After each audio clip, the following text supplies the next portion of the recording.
नमस्कार व्यूअर्स, जिसका क्लासेस के इस डिजिटल प्लेटफॉर्म पर आपका बहुत बहुत स्वागत है। आज हम देखने वाले हैं एमपीजीके के सभी महत्वपूर्ण जो तथ्य हैं, जो आपके संपूर्ण जो यूनिट है, चाहे वो एमपीपीएससी के लिए हो या आगामी जो एग्ज़ाम होना है एफएसओ हो या मध्य प्रदेश लोक सेवा आयोग के द्वारा जो भी एग्जाम भविष्य में कंडक्ट कराए जाएंगे, उन सभी के लिए यह वीडियो बहुत ज़्यादा महत्वपूर्ण होने वाला है।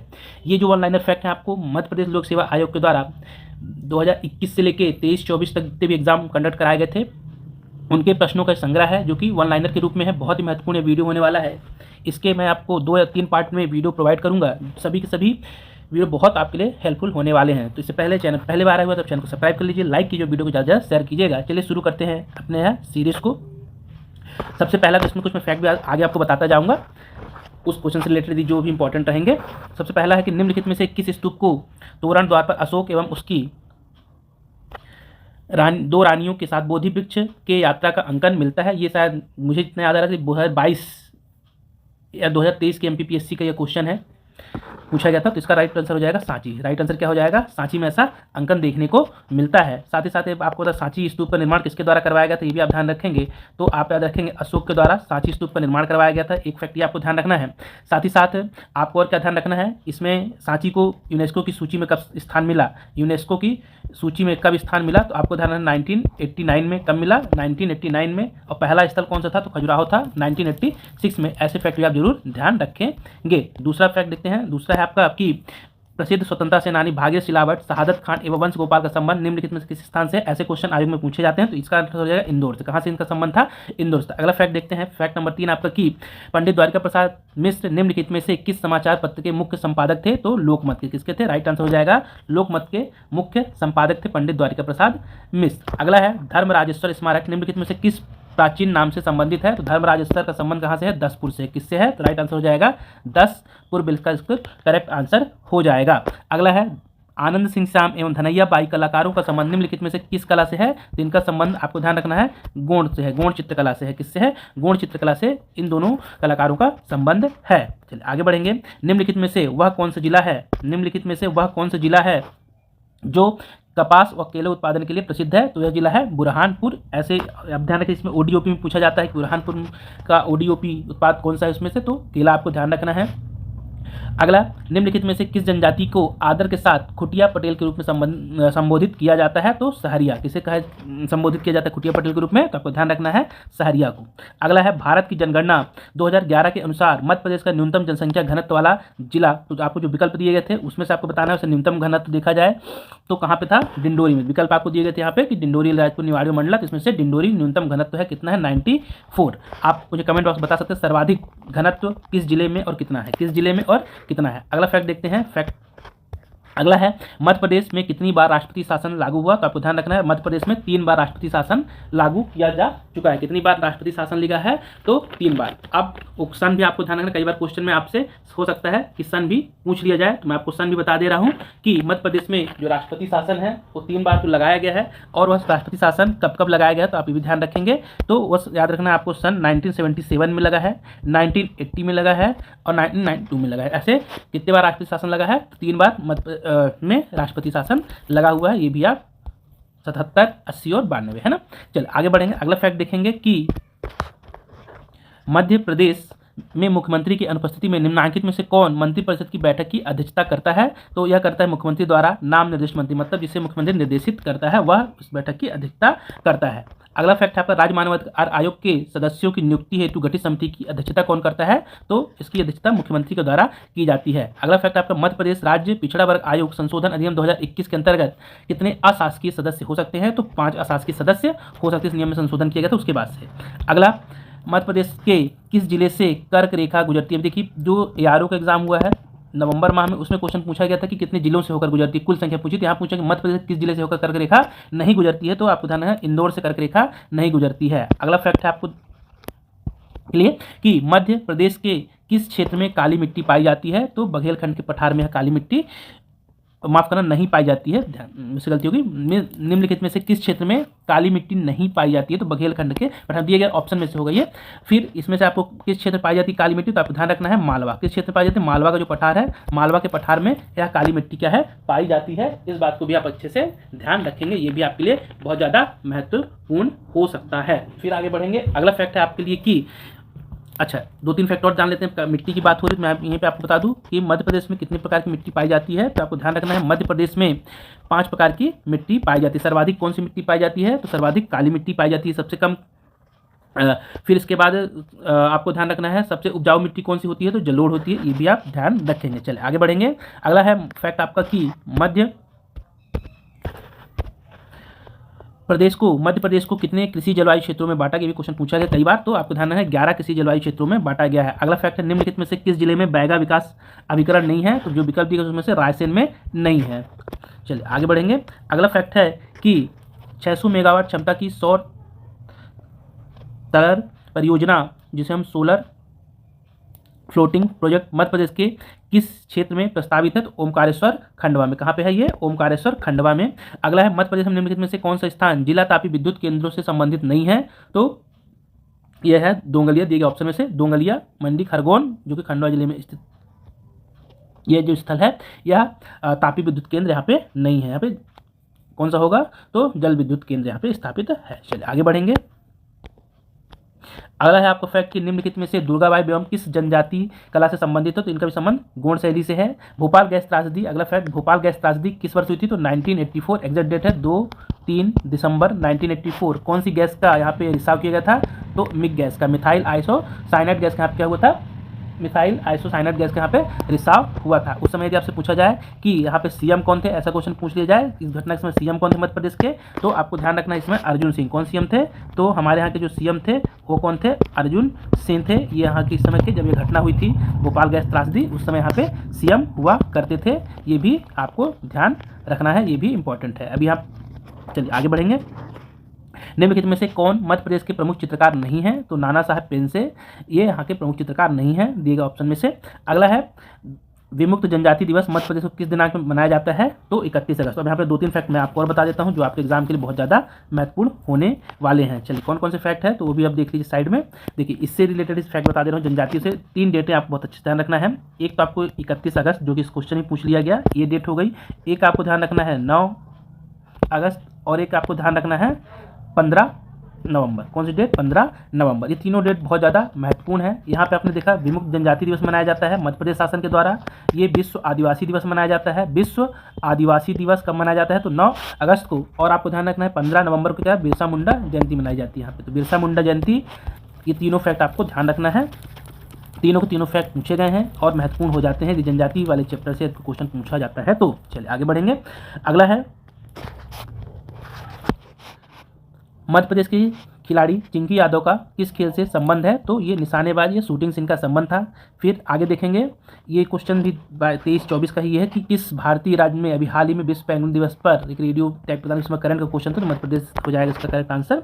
फिर अगला क्वेश्चन कई बार पूछा जाता है, ध्यान रखिएगा, ये इंपॉर्टेंट है ना, कि किस वर्ष भारत हैवी इलेक्ट्रिकल लिमिटेड भेल को महारत्न का दर्जा दिया गया था? तो महारत्न का दर्जा भेल को कब मिला था? तो याद रखना महारत्न तो दर्जा था वो अब भेल को कब दिया गया था? तो आप बहुत अच्छे ध्यान रखना है, महारत्न का जो दर्जा है वो भेल को कब दिया गया? तो ये भेल को दिया गया 2013 में। कब दिया गया था? 2013, इसका बिल्कुल करेक्ट आंसर हो जाएगा। फिर अगला बहुत ज़्यादा इंपॉर्टेंट फैक्ट ये कि हिंदुस्तान कॉपर लिमिटेड प्रोजेक्ट जो है मध्य प्रदेश किस शहर में है और इसे शहर को कॉपर सिटी के नाम से जाना जाता है? हमें पता है मलाजखंड वो शहर है और स्थान है मलाजखंड। मलाजखंड आता है बालाघाट में। अगला, तुर्गा कलगी लोक नाट्य है किस क्षेत्र से संबंधित है? तो आपको ध्यान रखना है मालवा, निमाड़, बुंदेलखंड। इसमें तीनों ऑप्शन आयोग के द्वारा सही मान लिए गए थे। अगला है, निम्नलिखित में से कौन सा अभिलेख विश्व का प्रथम विज्ञापन अभिलेख के तौर पर जाना जाता है? कई बार क्वेश्चन पूछा गया, बहुत इंपॉर्टेंट है। दसपुर अभिलेख को विज्ञापन अभिलेख के तौर पर जाना जाता है। मध्य प्रदेश के खिलाड़ी विवेक सागर का संबंध किससे है? तो इनका संबंध हॉकी से है। और कहाँ के हैं ये? तो आपको ध्यान रखना, नर्मदापुरम इटारसी है ना, नर्मदापुरम से इनका संबंध जिले से। अगला है, निम्नलिखित में से निम्न कथनों पर विचार करना है कि मध्य प्रदेश के मालवा पठार सूती वस्त्र मिलों की स्थापना की गई और मालवा पठार काली मिट्टी सभी थे, दोनों के दोनों फैक्ट क्या है? बिल्कुल करेक्ट है। इसका आंसर हो जाएगा दोनों फैक्ट बिल्कुल सही है। चलिए आगे बढ़ते हैं। अगला फैक्ट बात करें तो पूछा गया है मुकरता गार्ज किस नदी से संबंधित है? अभी ARO एग्जाम में भी क्वेश्चन रिपीट हुआ है। वहाँ पे पूछा गया था अखारानी की पहाड़ियों को काटते हुए नर्मदा कौन सा गार्ज बनाती है? यहाँ पे सीधे पूछ रहा है कि मुकरता गार्ज का संबंध किस नदी से है? तो मुकरता गार्ज नर्मदा नदी बनाती है। अब यहाँ पे 3 फैक्ट और आप ध्यान रख लीजिएगा, आपकी बहुत हेल्पफुल रहेगी कि जो नर्मदा नदी 3 प्रकार के गार्ज बनाती है। कौन कौन से? एक तो यही बनाती है, एक मुकरता गार्ज। आपको ध्यान रखना है कि नर्मदा नदी जो है 3 प्रकार के जो गार्ज बनाती है उनके नाम आप ध्यान रख लीजिए। एक तो बनाती है मुकरता गार्ज,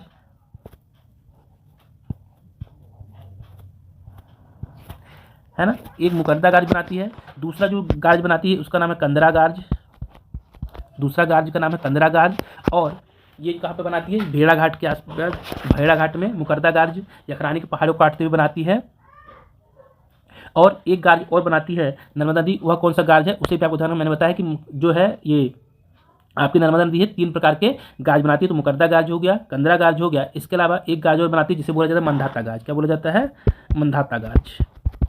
ठीक, ये 3 प्रकार के गार्ज नर्मदा नदी के द्वारा बनाया जाता है। ये किसको काट के बनाती है, विंध्याचल पहाड़ी, किसको, विंध्याचल पहाड़ी को काट के, भी ध्यान रखना, बनाती है। ये अखरानी की पहाड़ों को काटते हुए बनाती है, और ये भेड़ाघाट का जो पहाड़ियाँ मिलती संगमरमर उसको काटते हुए कंदरा गार्ज वहाँ पे बनाते हैं। 3 प्रकार के गार्ज बहुत ज़्यादा महत्वपूर्ण है, हो सकता है भविष्य आपसे क्वेश्चन पूछ लिया जाए, आप नोट डाउन करके से रख लेना। चलिए आगे बढ़ेंगे। अगला है कि जनवरी माह में कौन सी समताप रेखा मध्य प्रदेश के उत्तर दक्षिण 2 भागों में डिवाइड करती है, तो 21 डिग्री सेल्सियस ये 2 भागों में डिवाइड कर देती है। अगला है बावनथड़ी परियोजना का किन 2 राज्यों की संयुक्त परियोजना है, तो बावनथड़ी बालाघाट में परियोजना है, मध्य प्रदेश और महाराष्ट्र की संयुक्त परियोजना है। अगला है बहुत अच्छा क्वेश्चन, ये फैक्ट कह लें कि तिरोड़ी और रमरमा किस खनिज के लिए प्रसिद्ध है, दोनों के दोनों मैग्नीज की खाने हैं, बालाघाट जिले में है। अगला है मध्य प्रदेश में बॉक्साइट निक्षेप के लिए महत्वपूर्ण स्थान, बेहर का पठार, बालाघाट। ऐसा भी क्वेश्चन पूछा जाता है, बेहर का पठार किस खनिज से संबंधित है, तो आपको ध्यान रखना है बॉक्साइट से संबंधित है। अगला है पहला सौर ऊर्जा पार्क मध्य प्रदेश के किस जिले में स्थापित किया गया था, तो पहला सौर ऊर्जा पार्क राजगढ़ में स्थापित किया गया था। चलिए आगे बढ़ेंगे। ये क्वेश्चन भी अभी हाल ही फिलहाल में ARO के एग्जाम में आया था कि किस चंदेल राजा ने महमूद का सामना किया हुआ था, तो वह शासक था विद्याधर। निम्नलिखित में से कौन सा मध्यकालीन शहर छींट नामक छपे सूती वस्त्र कपड़ों के लिए प्रसिद्ध था, तो सिरोंज। अगला है अटल प्रगति पथ का संबंध कहाँ से है, ग्वालियर चंबल क्षेत्र से इसका संबंध है। अगला है निम्नलिखित में से कौन मध्य प्रदेश विधानसभा के प्रोटम स्पीकर, अध्यक्ष, उपाध्यक्ष सभी पदों पर रहे, तो उनका नाम है रामकिशोर शुक्ला। ये भी अच्छा क्वेश्चन, ध्यान रखिएगा, रामकिशोर शुक्ला इसका बिल्कुल करेक्ट आंसर हो जाएगा। आगे बढ़ेंगे। अगला फैक्ट है मध्य प्रदेश के निम्नलिखित मुख्यमंत्री में से कौन अपनी कार्यकाल के दौरान मध्य प्रदेश विधानसभा का सदस्य का नेता नहीं रहा, तो गोविंद नारायण सिंह उस समय सदस्य नेता नहीं थे, ये भी आपको ध्यान रखना है। अगला है मध्य प्रदेश लोक सेवा आयोग में अधिकतम कितने सदस्य होंगे, तो अधिकतम 5 सदस्य होंगे अध्यक्ष सहित। अगला है राज्य मानवाधिकार आयोग के अध्यक्ष एवं सदस्यों की नियुक्ति की सिफारिश करने वाली समिति में कौन शामिल होता है, तो इसमें विधानसभा अध्यक्ष, नेता प्रतिपक्ष, मुख्यमंत्री और राज्य गृह मंत्री इसमें शामिल होते हैं, जो कि राज्य मानवाधिकार आयोग का चयन करते हैं। चलिए अगले फैक्ट में देखेंगे, ये हो गया। अगला है आपका नियंत्रक एवं महालेखा परीक्षक की छुट्टी मंजूर करने या नामंजूर करने की शक्ति किस पे निहित होती है, तो यह राष्ट्रपति पे निहित होती है। अगला है भारतीय संविधान का अनुच्छेद 338 का संबंध किससे है, तो इसका संबंध है राष्ट्रीय अनुसूचित जाति आयोग से 338 का संबंध है। अगला है सूचना अधिकार अधिनियम की धारा 20 के अंतर्गत निम्नलिखित में कौन जुर्माना लगा सकता है, तो केंद्रीय सूचना आयोग और साथ ही राज्य सूचना आयोग दोनों ही इसमें जुर्माना लगा सकते हैं।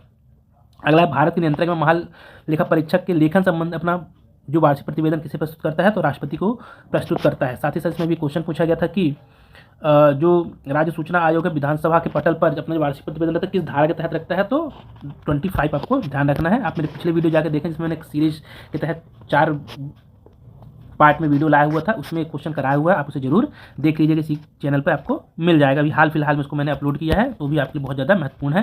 वो इस वर्ष के जितने भी एग्जाम किए गए हैं लगभग अभी हाल फिलहाल में 3-4 महीनों में, उसके क्वेश्चनों का कलेक्शन है वहाँ पे।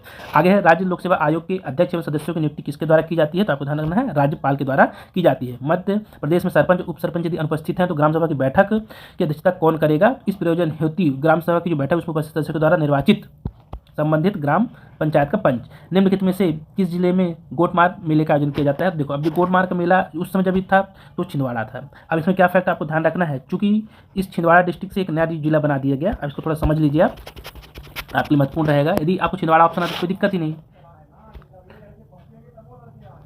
लेकिन अब नया जिला बना पांढुर्ना। तो ये जो गोटमार का मेला है ये अब किस जिले में शिफ्ट हो गया है, ये हो गया है पांढुर्ना डिस्ट्रिक्ट में शिफ्ट हो गया। तो आप बहुत अच्छे से ध्यान रखेंगे, यदि ऑप्शन में छिंदवाड़ा पांढुर्ना दोनों तो आपको पांढुर्ना लगाना है, और यदि पांढुर्ना नहीं दिया पुराने पैटर्न क्वेश्चन पूछ रहा है तो फिर आपको छिंदवाड़ा ही लगाना है ना। साथ ही साथ गोटमार का मेला किस नदी के किनारे लगाया जाता है, तो आपको ध्यान रखना है ये जाम नदी के किनारे लगता है। किस नदी के किनारे लगता है, तो मेला जो है जाम नदी के किनारे लगता है। इस फैक्ट को बहुत अच्छे से ध्यान में रखना है। चलिए आगे बढ़ेंगे। अगला है इंदिरा गांधी ट्राइबल विश्वविद्यालय मध्य प्रदेश किस शहर में है, तो यह अमरकंटक में है।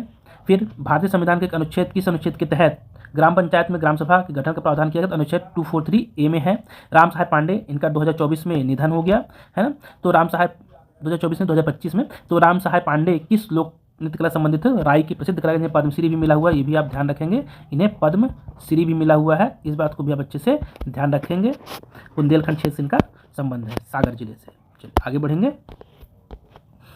देखिए फिर से क्वेश्चन आ गया है, यही क्वेश्चन अभी रिपीट हुआ था यारों में, जो मैं आपको डिस्कस किया था उस समय बता रहा था कि आखारानी और मथावर पहाड़ियों के मध्य निम्नलिखित में से किस नदी के द्वारा गहरा कांद बनाती है, कंदरा बनाई जाती है, गहरी कंदरा या खाई बनाई जाती है, तो यह नर्मदा नदी बनाती है। अगला है, भारत में कोयले की सकल होगा, यहाँ सकल उत्पादन के संदर्भ मध्य प्रदेश कौन सा स्थान है, तो 4th स्थान है। मध्य प्रदेश का कौन सा स्थान है, तो आपका नाम है 4th, यहाँ पे राइट आंसर हो जाएगा, मध्य प्रदेश का 4था स्थान है, ये बिल्कुल आपको ध्यान में रखना है। निम्नलिखित में से किस लेखक ने कलचुरी शासक गांगेयदेव एवं उसकी राजधानी त्रिपुरी का वर्णन किया था, तो वह अल बरूनी के द्वारा उसका वर्णन किया गया था। मध्य प्रदेश के पहले मुख्यमंत्री पंडित रविशंकर शुक्ल। कहाँ इनका जन्म स्थान पूछा गया, बात तो अगर सागर से इनका जन्म कहाँ है, जन्म स्थान का सागर है, बहुत अच्छे से ध्यान रखिए, क्वेश्चन पूछा गया है।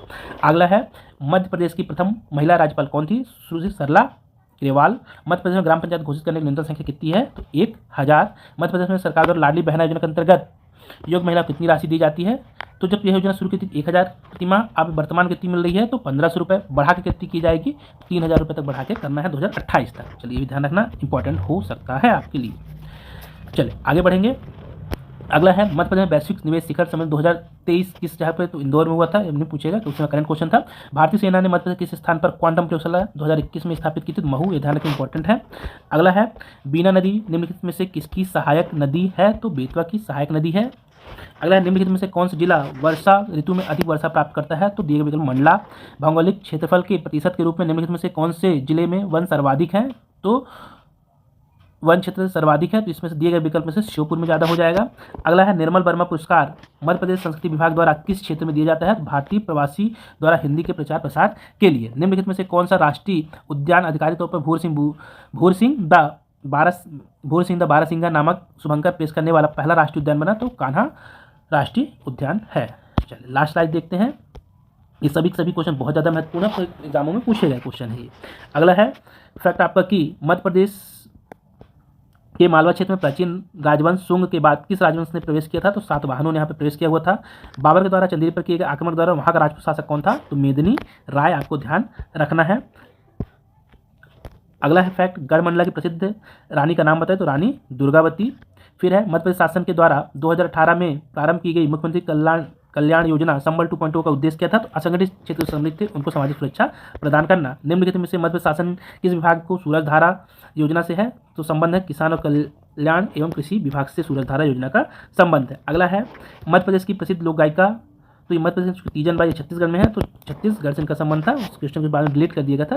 इसका आंसर हो जाए प्रसिद्ध लोक गायिका है तीजन बाई, पंडवानी गाती हैं, ये भी आप ध्यान रखेंगे। किस वर्ष राष्ट्रीय खेल पुरस्कार नामक एक नए खेल पुरस्कार की शुरुआत की गई, तो ये शुरुआत की गई थी वर्ष 2009 में एक नए राष्ट्रीय खेल पुरस्कार की। अगला है, राष्ट्रीय हस्तकला से 2018, उसमें करंट क्वेश्चन रहा होगा, बिलाल खत्री को प्रदान किया गया एम्ब्रॉयडरी के लिए। अगला क्वेश्चन है, प्रोफेसर शरद पगारे को कौन सा सम्मान दिया गया, तो इन्हें व्यास सम्मान, इनकी भी डेथ हो चुकी है, 2020 में दिया गया था। मध्य प्रदेश में औसत तापमान को प्रभावित करने वाला सबसे प्रमुख भौगोलिक कारक जो है कौन सा है, तो कर्क रेखा का मध्य प्रदेश के बीच गुजरना। पन्ना जिले में हीरा उत्खनन कार्य किसके द्वारा किया जाता है, राष्ट्रीय खनिज विकास निगम, NMDC जिसे हम बोलते हैं। इसमें और 2-3 फैक्ट और ध्यान रख लीजिए, चूंकि क्वेश्चन आ गया तो मैं बता देता हूँ। यहाँ पे जो हीरा है कि मध्य प्रदेश में जो हीरा उत्पादक एकमात्र राज्य है, हम ऐसा पढ़ते हैं, तो इसमें और 2-3 फैक्ट आपको क्या ध्यान रखना है कि जो हीरा है कौन सी श्रेणियों में, पहाड़ियों में पाया जाता है, बिजावर श्रेणियों में मिलता है हीरा, यहाँ पे ये ध्यान रखना है। इसकी कौन कौन सी खदानें हैं, तो आपको यहाँ पे हिनौता एक बहुत ज़्यादा फेमस खदान है, मजगमा यहाँ की बहुत ज़्यादा फेमस खदान है ना। इसके अलावा आपको ध्यान रखना है, अभी हाल ही फिलहाल में यहाँ के डायमंड को पन्ना डायमंड का GI टैग मिला है, पन्ना डायमंड नाम से यहाँ का क्या मिला है, GI टैग दिया गया है। GI टैग ये बहुत ज़्यादा इंपॉर्टेंट हो सकता है, आपसे पूछा जाए, करंट की दृष्टि से बहुत ज़्यादा महत्वपूर्ण है। साथ ही साथ हीरा संग्रहालय यदि पूछा जाए कि हीरा संग्रहालय कहाँ पे है, ये भी ध्यान रखिएगा। हीरा संग्रहालय कहाँ पे स्थापित करने की बात की गई है, तो खजुराहो में इसको स्थापित करने की बात की गई है। ये भी आपको ध्यान, सबसे कठोर धातु में माना जाता है हीरा को, ये भी आप ध्यान रखेंगे। सभी फैक्ट बहुत ज़्यादा महत्वपूर्ण हो जाते हैं। चलिए आगे बढ़ेंगे।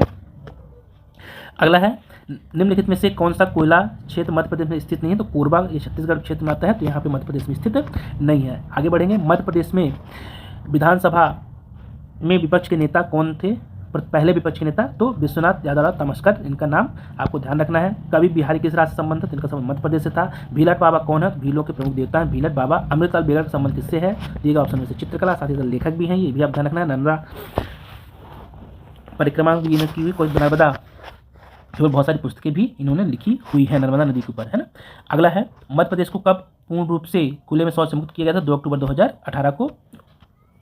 अगला है राजा भोज की राजधानी क्या थी, धारा, नगरी या धार। गढ़मंडला का अंतिम यशस्वी शासक कौन था, शंकर शाह रघुनाथ शाह। इनकी जयंती कब मनाई जाती है, तो 18 सितंबर को आपको ध्यान रखना है। इनके पर 2-3 फैक्ट और मैं बता देता हूँ, बहुत ज़्यादा आपको हो सकता है हेल्पफुल हो जाए, क्योंकि एग्जाम में क्या पूछ लिया जाए हमें भी नहीं पता रहता है।